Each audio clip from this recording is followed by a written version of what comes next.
News और आपके साथ मैं हूं ममता सिंह। तो चलिए शुरुआत करेंगे आज से दिन भर की कुछ खास बड़ी खबरों। आंगनवाड़ी एसोसिएशन ने आंगनवाड़ी बहनों को मानद वेतन बढ़ाए मजदूरी भुगतान की मांग को लेकर नवसारी कलेक्टर को आवेदन दिया। आंगनवाड़ी एसोसिएशन ने एक बार फिर आंदोलन कर आंगनवाड़ी बहनों को मानद वेतन बढ़ाने की बढ़ोतरी देने की मांग उठाई है, जिसके चलते भारी संख्या में कलेक्टर कार्यालय पहुंचकर ज्ञापन सौंपा गया। देखिए खास रिपोर्ट में। તમારું નામ શું છે અને તમે બધા બહેનો શા માટે આ કલેક્ટર ઓફિસમાં આવ્યા છો? મારું નામ શકુંતલા એન ઠાકોર, હું ગુજરાત આંગણવાડી કર્મચારી સંગઠન જિલ્લા પ્રમુખ નવસારી। અમારી માંગ છે કે અમને 2018 પછી કેન્દ્ર સરકારે એક પણ રૂપિયાનો વધારો જાહેર કરેલો નથી। એ માટે આજે અમે 9/8/2024ના રોજ કલેક્ટરશ્રીને આવેદનપત્ર આપીને જણાવીએ છીએ કે અમારા માનદેયમાં વધારો કરો।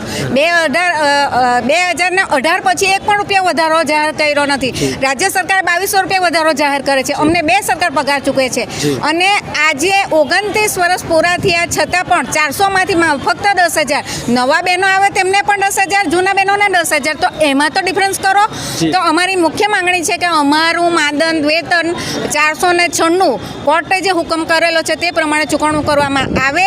અમારા જે મસાલાના બિલો છે જે 80 પૈસા છે, 1 રૂપિયાના 20 પૈસા, 1 રૂપિયાના 60 પૈસા, એવા જે અમને પૈસા ચૂકવવામાં આવે છે। અત્યારે જો વિકાસની વાત કરું તો લગભગ રોડ બાંધવામાં કરોડો રૂપિયાનો ખર્ચો કરતા હોય છે સરકાર। તો પૂરક પોષણ એટલે કે બાળકોનું પોષણ વધારવા માટે જો 80 પૈસા આપશે તો બાળકોનું પોષણ કેવી રીતે દૂર કરી શકાય? એ માટે આજે અમે કલેક્ટરશ્રીને આવેદનપત્ર આપવા આવેલા છે।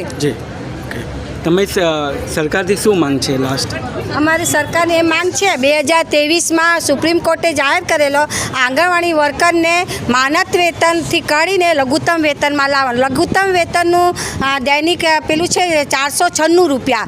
496 પ્રમાણે અમારો પગાર 15,000 થાય, એના સામે અમને અત્યારે 10,000 જ મળતો છે।